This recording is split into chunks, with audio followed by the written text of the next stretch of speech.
Gözüm soldu ağır derdimden Yüreğimde dağı hidran yiğidimde kaldım Çergelan dide ağlar hargın yağın ağır derdimden Yara geldi sevgil versen gelin de oynap gül versen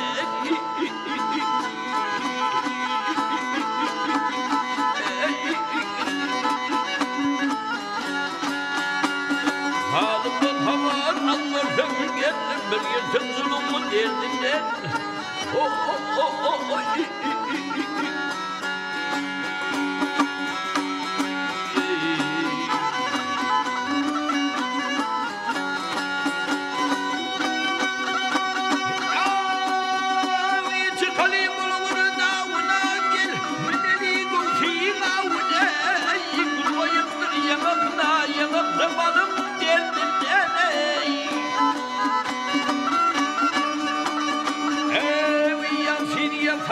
Solur pekmekle akıllı kalır, kadimden ağlar muskalır, hünerli oluyun derdinden. Ah yar derdinden yıloy.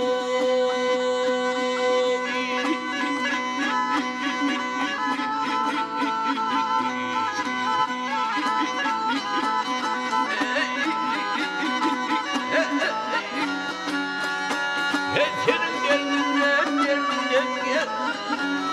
Ağır derdinden geldim bir gün sırtımın derdinden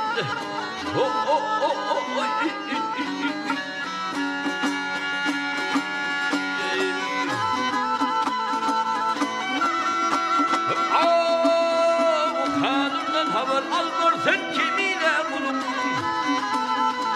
Ey yar derdinden yılı